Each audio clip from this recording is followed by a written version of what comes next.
Well, good morning. There's like one large paragraph, and then we'll start on the next chapter, which will be chapter 11. There's only, I think, 15 in this book. So I'm going to go backwards to go forward. Thank you for being with me. The Dalai Lama picked up his rosary from a side table, rubbing it between his hands as he silently mulled over the issue under discussion. Glancing at his rosary, he suddenly continued, Excuse me, Lord. I think in many ways, narrow-minded attitudes lead to extreme thinking, and this creates problems. For instance, Tibet was a Buddhist nation for many centuries. Naturally, that resulted in Tibetans feeling that Buddhism was the best religion, and a tendency to feel that it would be a good thing if all of humanity became Buddhist. The idea that everyone should be Buddhist is quite extreme, and that kind of extreme thinking just causes problems. But now that we've left Tibet, we've had a chance to come into contact with other religious traditions and learn about them. This has resulted in coming closer to reality, realizing that among humanity there are so many different mental dispositions. Even if we tried to make the whole world Buddhist, it would be impractical. Through closer contact with other traditions, you realize the positive things about them. Now, when confronted with another religion, initially a positive feeling, a comfortable feeling will arise. We'll feel if that person finds a different tradition more suitable, more effective, then that is good. Then it's like going to a restaurant. We can all sit down at one table and order different dishes according to one's own taste. We might eat different dishes, but nobody argues about it. So I think that by deliberately broadening our outlook, we can often overcome the kind of extreme thinking that leads to such negative consequences. With this thought, the Dalai Lama slipped his rosary around his wrist, patted my hand amiably, and rose to end the discussion. All right, that was the end of chapter 10, titled Shifting Perspective. Now we're going to roll into chapter 11, Finding Meaning in Pain and Suffering. Viktor Frankl, a Jewish psychiatrist imprisoned by the Nazis in World War II, once said, "Man is ready and willing to shoulder any suffering as soon and as long as he can see a meaning in it." Frankl used his brutal and inhumane experience in the concentration camps to gain insight into how people survived the atrocities. Closely observing who survived and who didn't, he determined that survival was not based on youth or physical strength, but rather on the strength derived from purpose and the discovery of meaning in one's life and experience. Finding meaning in suffering is a powerful method of helping us cope, even during the most trying times in our lives.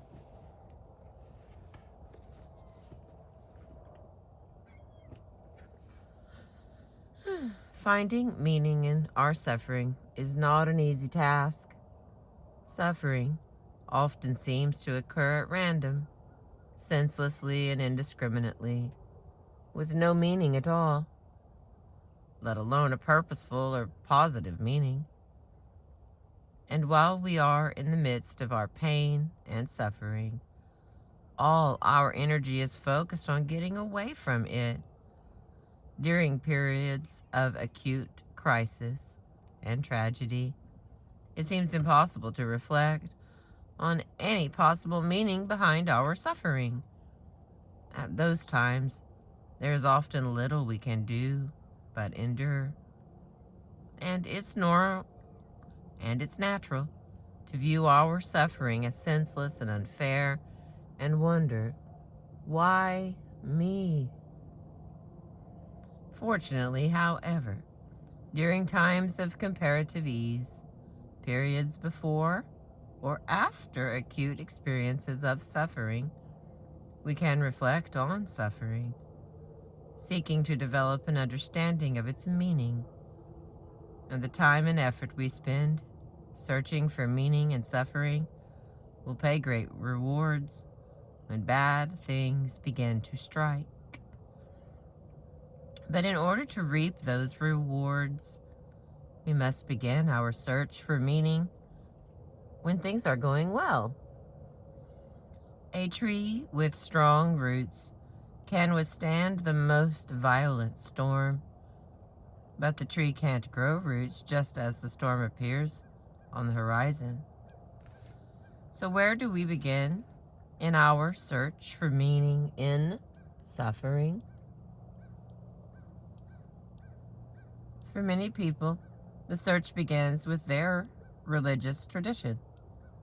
Although different religions may have different ways of understanding the meaning and purpose of human suffering, every world religion offers strategies for responding to suffering based on its underlying beliefs.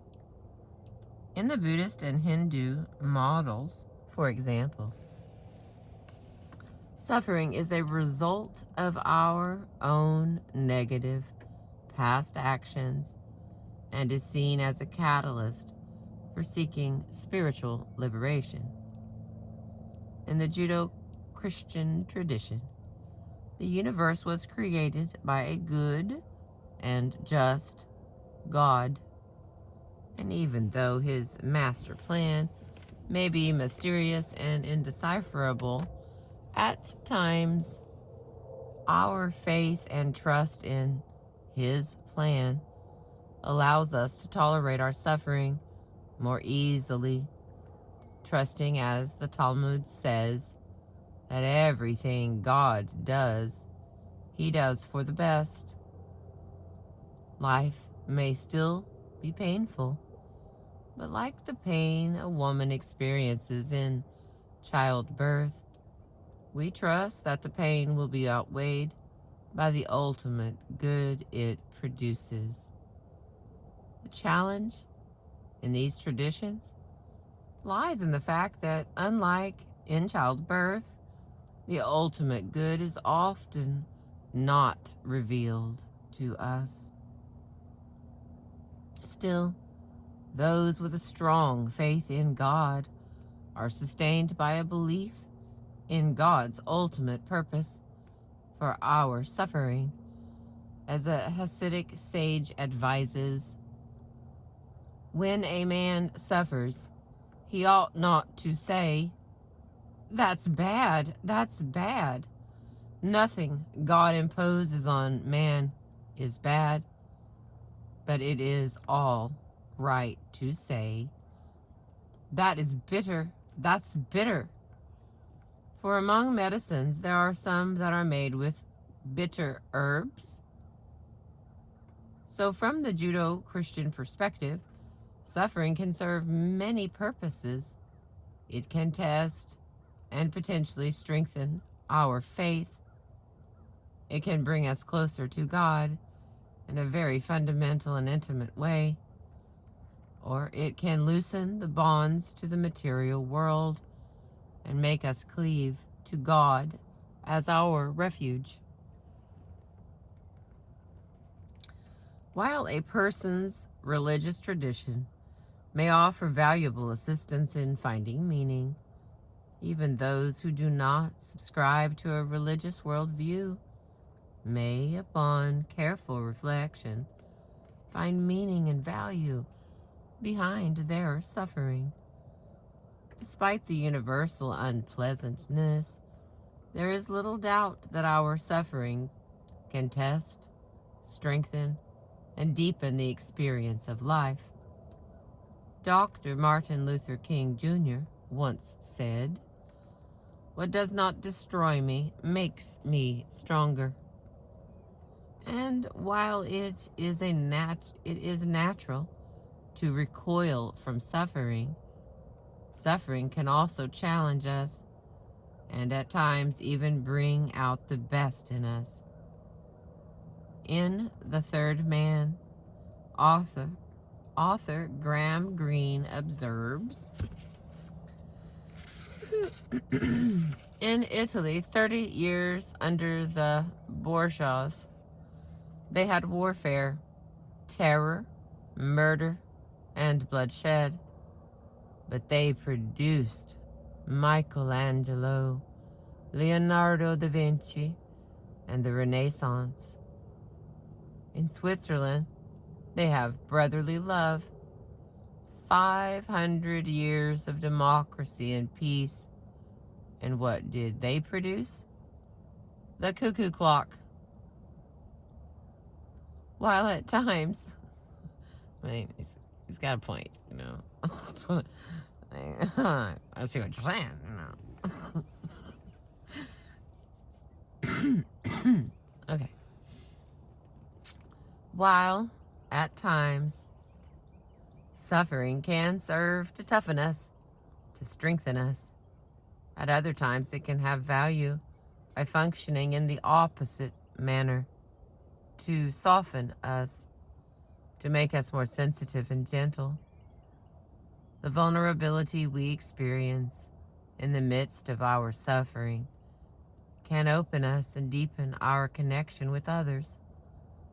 The poet William Wordsworth once claimed, "A deep distress hath humanized my soul." In illustrating this humanizing effect of suffering, an acquaintance, Robert, comes to mind. Robert was the CEO of a very successful corporation. English, I tell you. Several years ago, he suffered a serious financial setback that triggered a severe, immobilizing depression. We met one day during the depths of his depression. I had always known Robert to be the model of confidence and enthusiasm, and I was alarmed to see him looking so despondent. With intense anguish in his voice, Robert reported, "This is the worst I've ever felt in my life. I just can't seem to shake it. I didn't know that it was even possible to feel so overwhelmed and hopeless and out of control." After discussing his difficulties for a while, I referred him to a colleague for treatment of his depression. Several weeks later, I ran into Robert's wife, Karen, and asked her how he was doing. "He is doing much better, thanks. The psychiatrist you recommended prescribed an antidepressant medication, which is helping a lot. Of course, it's still going to take a while for us to work through the problems with the business, but he's feeling much better now, and we're going to be all right." I am really glad to hear that. Hang on. Excuse me.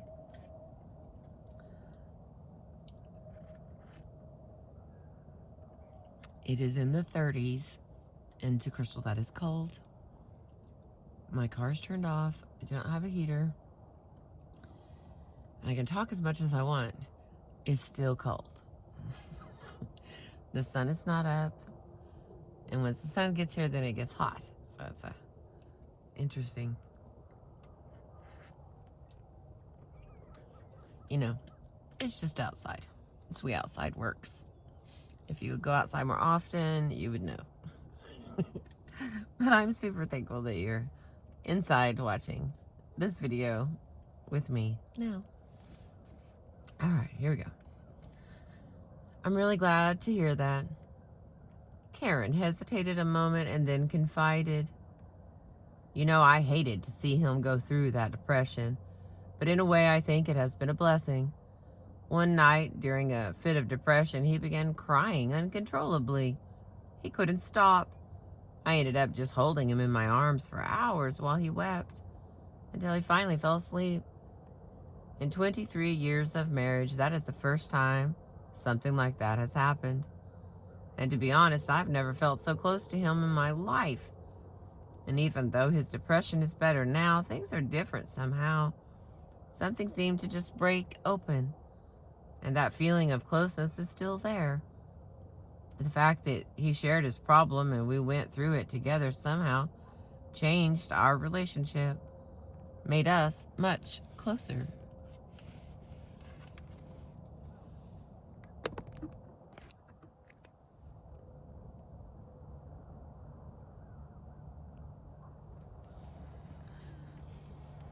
In searching for ways that one's personal suffering can take on meaning, we turn once again to the Dalai Lama, who illustrated how suffering can be put to practical use within the context of the Buddhist path.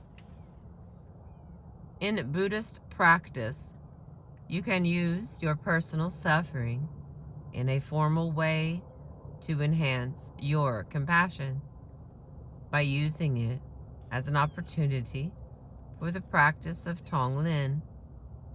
This is a Mahayana,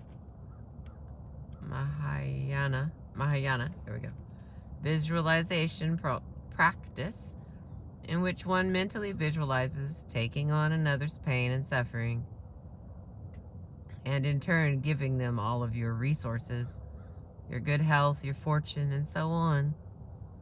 I will give instruction on this practice in greater detail later on. So, in doing this practice, when you undergo illness, pain, or suffering, you can use that as an opportunity by thinking, "May my suffering be a substitute for the suffering of all other sentient beings. By experiencing this, may I be able to save all other sentient beings who may have to undergo similar suffering." I'm going to read that again. That sounded useful. I'll write that on my arm. May my suffering be a substitute for the suffering of all other sentient beings. By experiencing this, may I be able to save all other sentient beings who may have to undergo similar suffering. So you use your suffering as an opportunity for the practice of taking others' suffering upon yourself. Here, I should point out one thing. If, for instance, you become ill and practice this technique thinking, "May my illness act as a substitute for others who are suffering from similar illnesses," and you visualize taking on their illness and suffering and giving them your good health, I'm not suggesting that you ignore your own health. When dealing with illnesses, first of all, it's important to take preventative measures so you do not suffer from these illnesses, like taking all the precautionary measures, such as adopting the right diet or whatever it may be. And then when you become ill, it is important not to overlook the necessity of taking the appropriate medications and all the other methods that are conventional.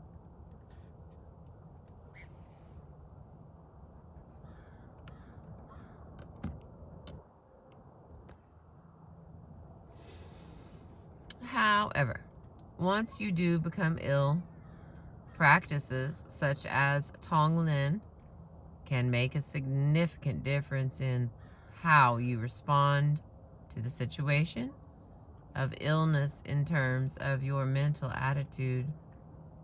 Instead of moaning about your situation, feeling sorry for yourself, and being overwhelmed by anxiety and worry, you can, in fact, save yourself from additional mental pain and suffering by adopting the right attitude.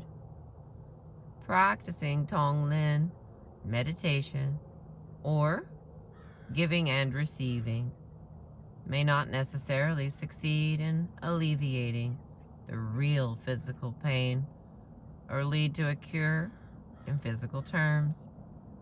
But what it can do is protect you from unnecessary additional psychological pain, suffering, and anguish. You can think, may I, by experiencing this pain and suffering, be able to help other people, save others who may have to go through the same experience. Then your suffering takes on new meaning as it is used as the basis for a religious or spiritual practice. And on top of that, it is also possible in the cases of some individuals practicing this technique that instead of being sorry and saddened by the experience, the person can see it as a kind of privilege. The person can perceive it as a kind of opportunity and, in fact, be joyful because this particular experience has made him or her richer. You mentioned that suffering can be used in the practice of Tonglen, and earlier you discussed the fact that intentional contemplation of our suffering nature ahead of time can be helpful in preventing us from becoming overwhelmed when difficult situations arise, in the sense of developing greater acceptance of suffering or as a natural part of life. That is very true. The Dalai Lama nodded.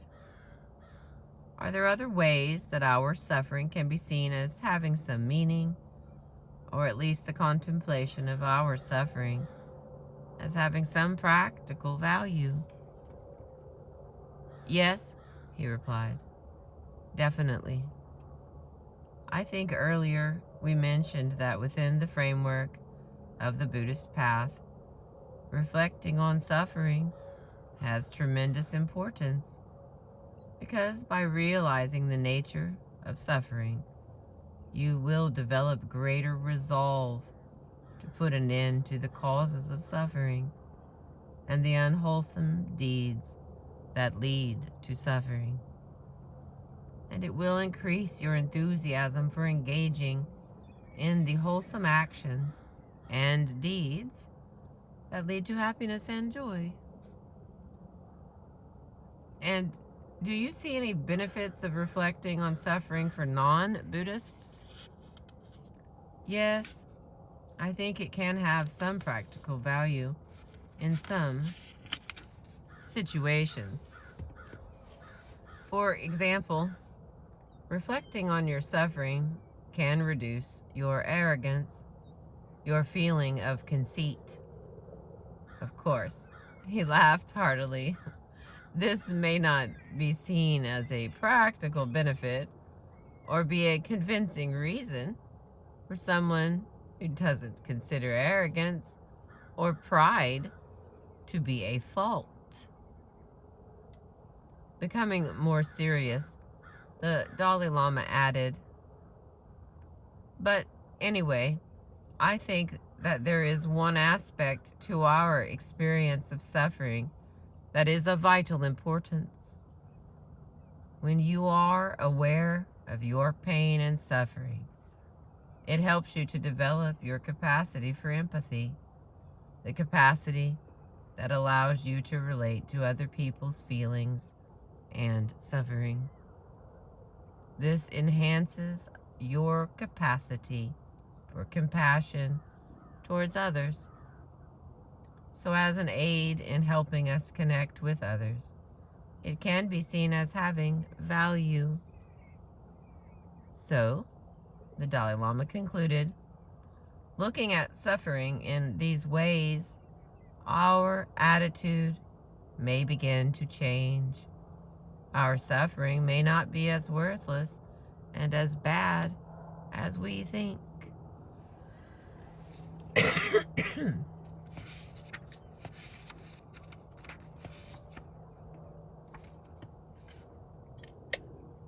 Here comes the sun. It's all pretty colors.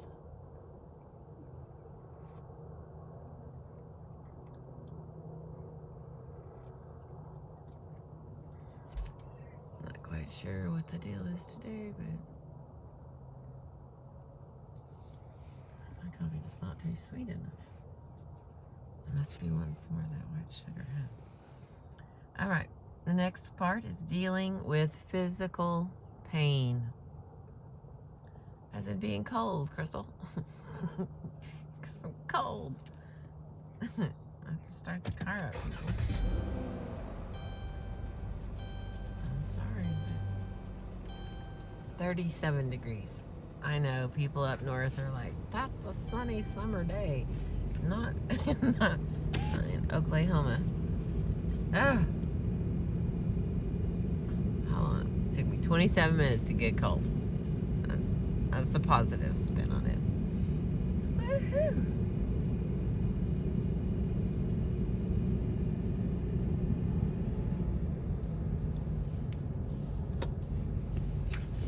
Okay. Oh great, now it's gonna vibrate.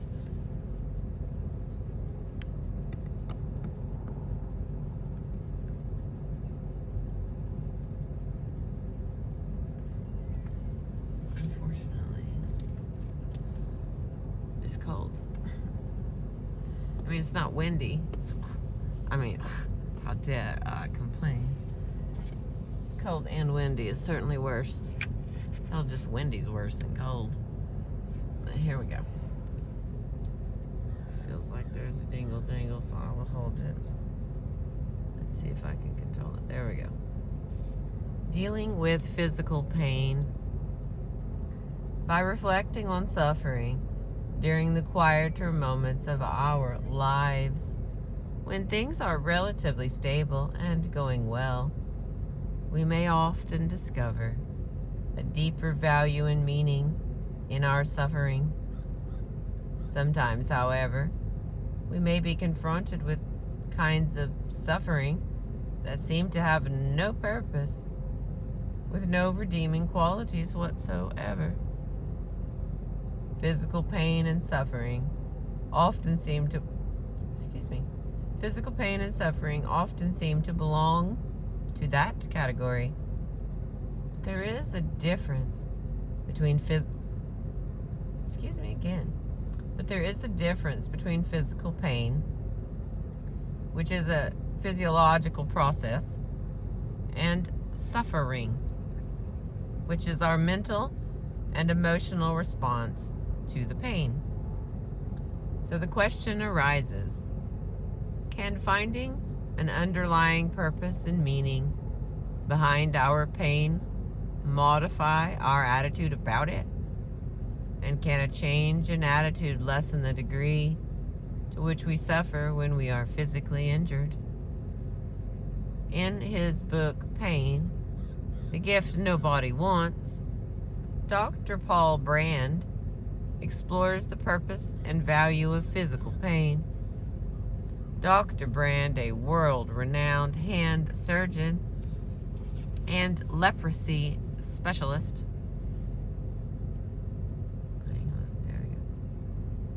spent his early years in India, where, as the son of missionaries, he was surrounded by people living under conditions of extreme hardship and suffering. Noticing that physical pain seemed to be expected and tolerated much more than in the West, Dr. Brand became interested in the pain system in the human body. Eventually, he began working with leprosy patients in India and made a remarkable discovery.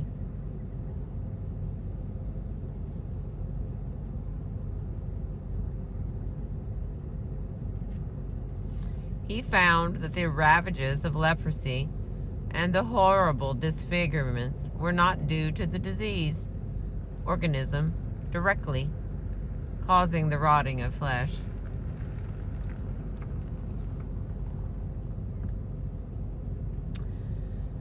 Sorry, someone drove by. I had to wave at the animals.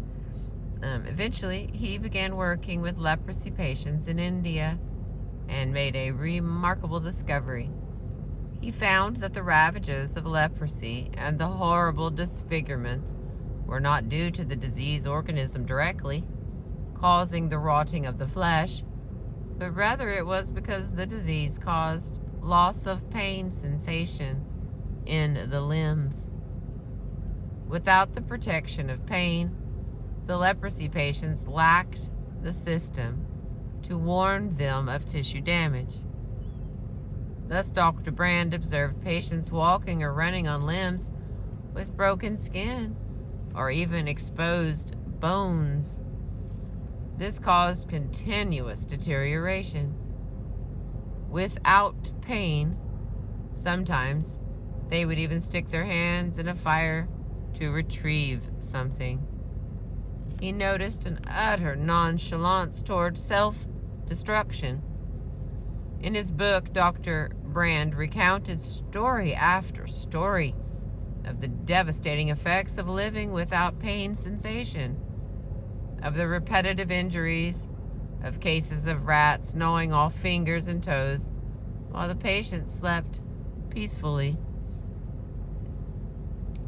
After a lifetime of working with patients suffering from pain and those suffering from lack of pain, Dr. Brand gradually came to view pain not as the universal enemy as seen in the West, but as a remarkable, elegant, and sophisticated biological system that warns us of damage to our body and thus protects us.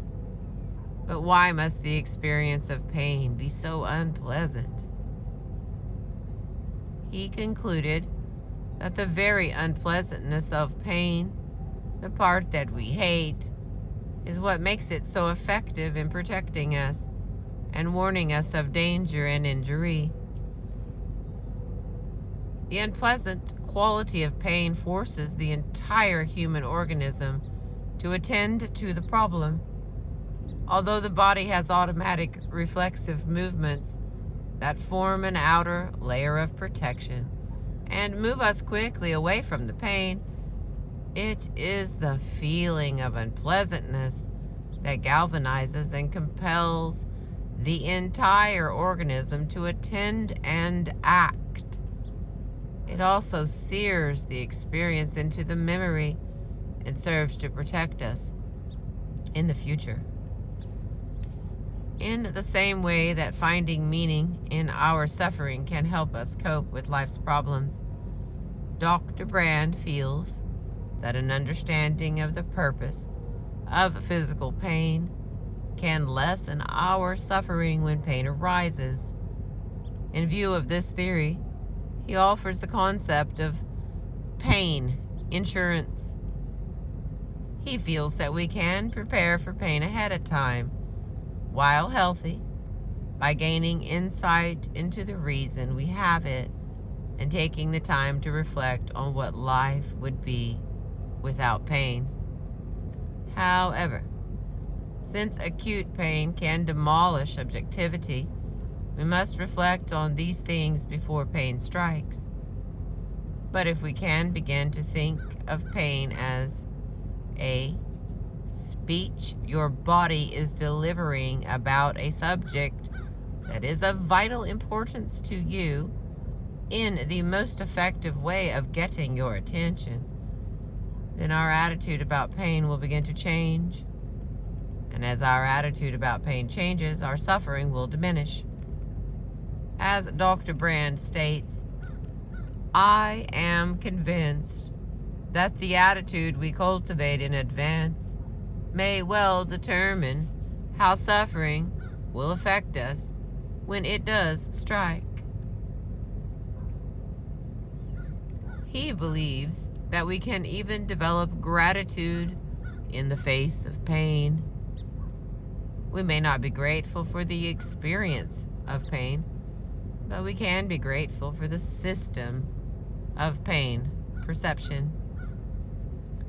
There is little doubt that our attitude and mental outlook can strongly affect the degree to which we suffer when we are in physical pain. Let's say, for instance, that two individuals, a construction worker and a concert pianist, suffer the same finger injury.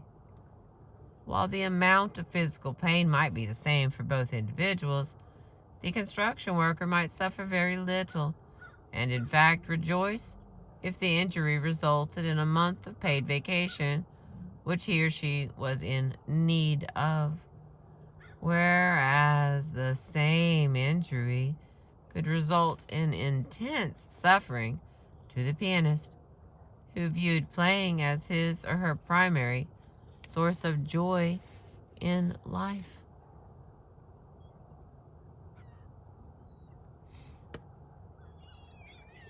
The idea that our mental attitude influences our ability to perceive and endure pain isn't limited to theoretical situations such as this. It has been demonstrated by many scientific studies and experiments. Researchers looking into the issue began by tracing the pathways of how pain is perceived and experienced. Pain begins with a sensory signal, an alarm that goes off when nerve endings are stimulated by something that is sensed as dangerous. Millions of signals are sent through the spinal cord to the base of the brain. These signals are then sorted out, and a message is sent to higher areas of the brain, telling of pain. The brain then sorts through the pre-screened messages and decides on a response. It is at this stage that the mind can assign value and meaning to the pain and intensify or modify our perception of pain. We convert pain into suffering in the mind. To lessen the suffering of pain, we need to make a crucial distinction between the pain of pain and the pain we create by our thoughts about the pain. Fear, anger, guilt, loneliness, and helplessness are all mental and emotional responses that can intensify pain. So in developing an approach to dealing with pain, we can, of course, work at the lower levels of pain perception, using the tools of modern medicine, such as medications and other procedures. But we can also work at the higher levels by modifying our outlook and our attitude. Many researchers have examined the role of the mind in the perception of pain. Pavlov even trained dogs to overcome the pain instinct by associating an electrical shock with a food reward. Researcher Ronald Melsack took Pavlov's experiments a step further.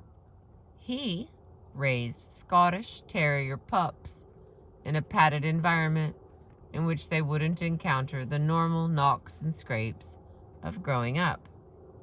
These dogs failed to learn basic responses to pain.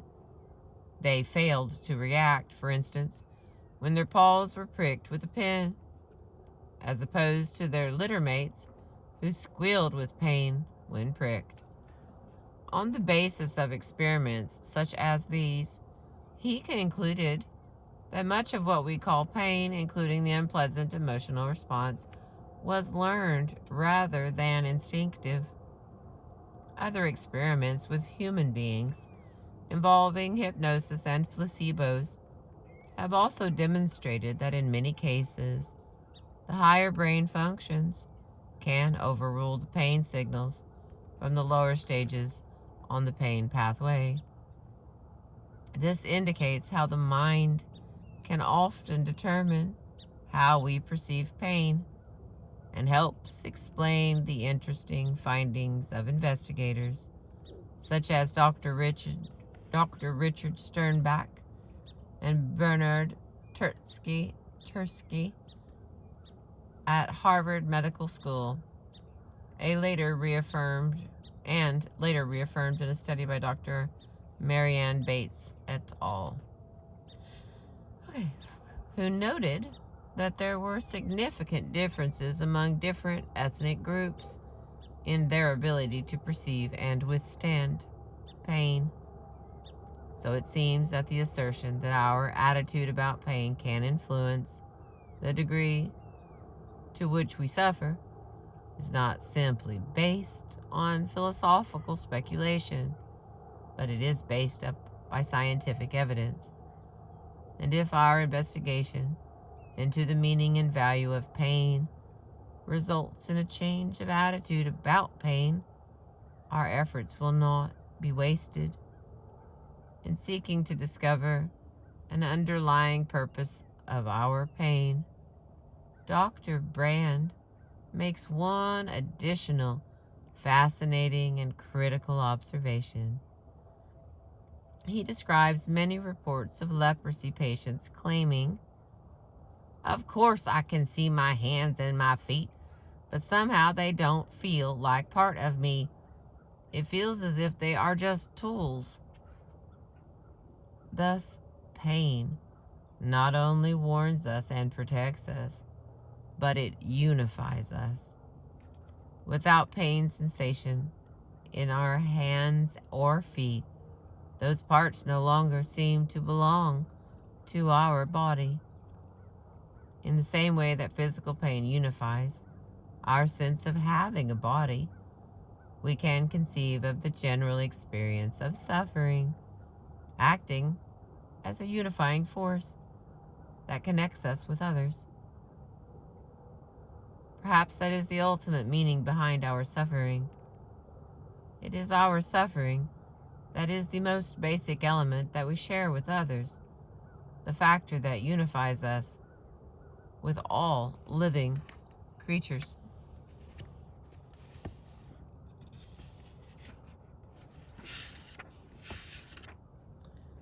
I have about 4 or 5 more pages left.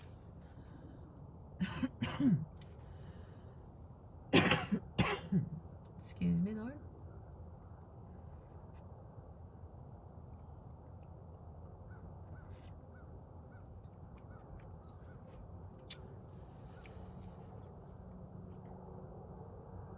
We conclude our discussion of human suffering with the Dalai Lama's instruction on the practice of Tonglen, which he referred to in our earlier conversation.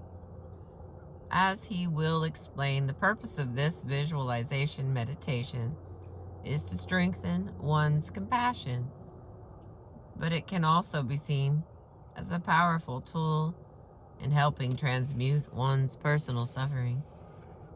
When undergoing any form of suffering or hardship, one can use this practice to enhance one's compassion by visualizing relieving others who are going through similar suffering, by absorbing and dissolving their suffering into your own, a kind of suffering by proxy.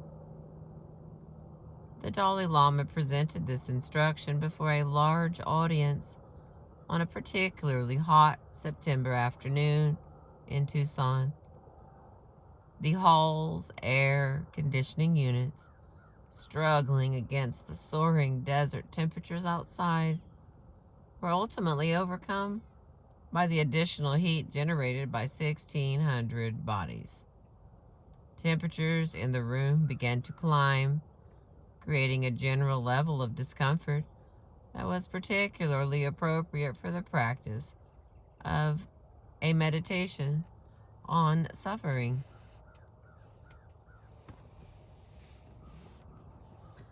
The practice of Tonglen, that is Tong-Len, in case you want to look it up. This afternoon, let us meditate on the practice of Tonglen, giving and receiving. This practice is meant to help train the mind to strengthen the natural power and force of compassion.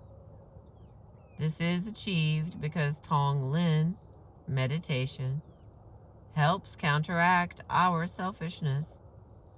It increases the power and strength of our mind by enhancing our courage to open ourselves to others' suffering. To begin this exercise, first visualize on one side of you a group of people who are in desperate need of help, those who are in an unfortunate state of suffering, those living under conditions of poverty, hardship, and pain. Visualize this group of people on one side of you clearly in your mind. Then on the other side, visualize yourself as the embodiment of a self-centered person with a customary selfish attitude, indifferent to the well-being and needs of others. And then, in between this suffering group of people and this selfish representation of you, see yourself in the middle as a neutral observer. Next, notice which side you are naturally inclined toward. Are you more inclined toward that single individual, the embodiment of selfishness? Or do your natural feelings of empathy reach out to the group of weaker people who are in need? If you look objectively, you can see that the well-being of a group or large number of individuals is more important than that of one single individual. After that, focus your attention on the needy and desperate people. Direct all your positive energy to them. Mentally give them your successes, your resources, your collection of virtues. And after you have done that, visualize taking upon yourself their suffering, their problems, and all their negativities. For example, you can visualize an innocent, starving child from Somalia and feel how you would respond naturally toward that sight.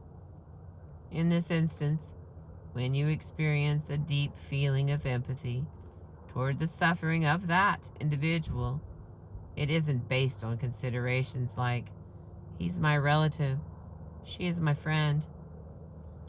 You don't even know that person, but the fact that the other person is a human being and you yourself are a human being allows your natural capacity for empathy to emerge and enable you to reach out. So you can visualize something like that and think, this child has no capacity of his or her own to be able to relieve himself or herself from his or her present state of difficulty or hardship. Then, mentally, take upon yourself all the suffering of poverty, starvation, and the feeling of deprivation, and mentally give your facilities, wealth, and success to this child.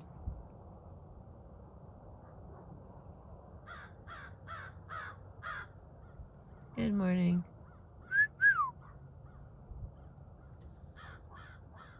When engaging in this practice, it's sometimes helpful to begin by first imagining your own future suffering, and with an attitude of compassion, take your own future suffering upon yourself right now, with a sincere wish of freeing yourself from all future suffering.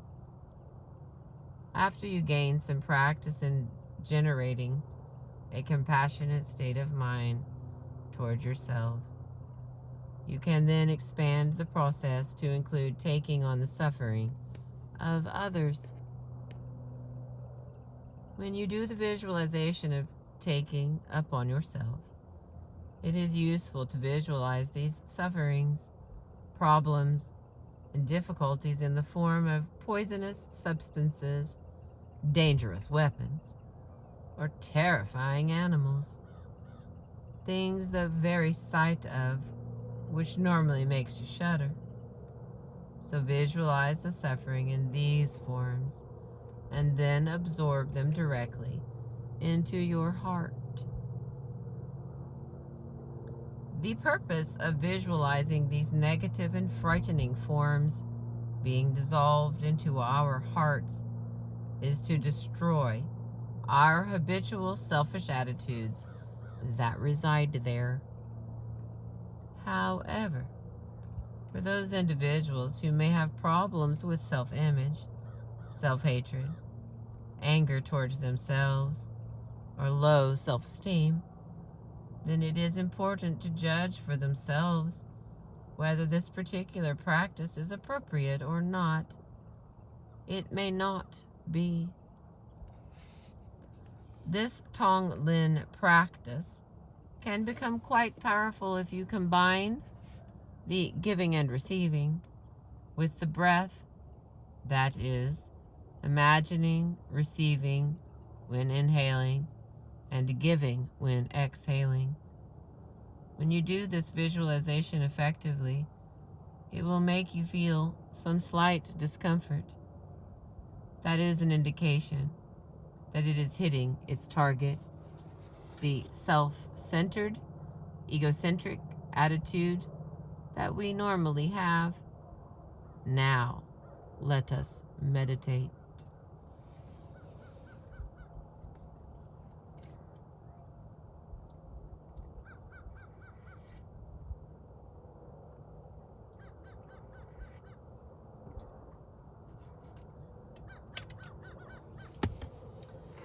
At the conclusion of his instruction on Tonglen, the Dalai Lama made an important point.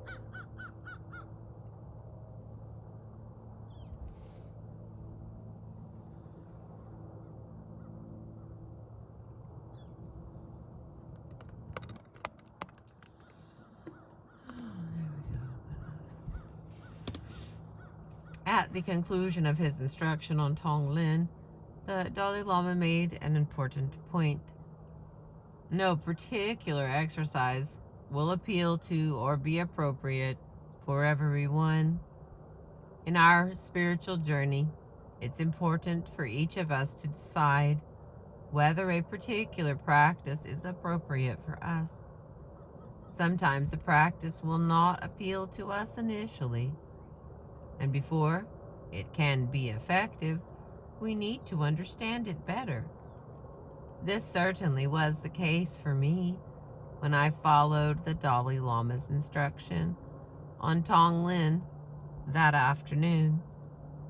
I found that I had some difficulty with it, a certain feeling of resistance, although I couldn't put my finger on it at the moment. Later that evening, however, I thought about the Dalai Lama's instruction and realized that my feeling of resistance developed early in his instruction at the point where he concluded, that the group of individuals was more important than the single individual. It was a concept I had heard before, namely, the Vulcan axiom propounded by Mr. Spock in Star Trek, that needs of the many outweigh the needs of the one. But there was a sticking point to that argument.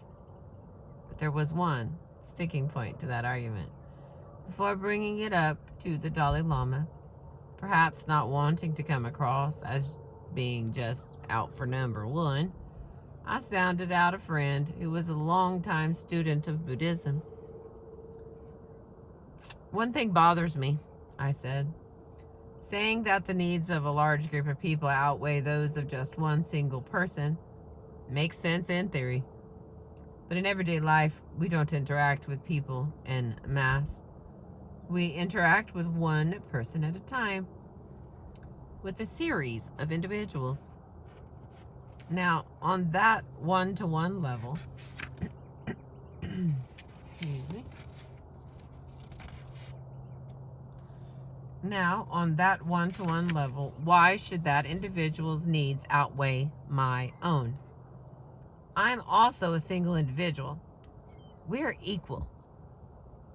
My friend thought for a moment. Well, that is true, but I think that if you could try to consider each individual as truly equal to yourself, no more important, but no less either, I think that would be enough to start with. I never brought up the issue with the Dalai Lama. And that is the end of that. That's the end of that chapter. This next part will be part IV, and it's overcoming obstacles. And yes, I know how to do Roman numerals, but I feel like while I'm reading, I don't have to do math. So I read them in letters, and you can do the math in your free time. I like reading, not doing math in the middle of reading. So, my apologies. Makes me giggle a little. What a beautiful morning to spend together. The next chapter is called Bringing About Change, and I will try to get these finished. I'm very excited. There's only, 3 chapters left? I mean, it's still 80 pages or something, but nonetheless. And this has been making my life much better. And it's good to get refreshed. And I don't know if everybody appreciates this or not, but I also I re-listen to these so that I can get the information. So I read, but it doesn't soak in the same until I listen to it back.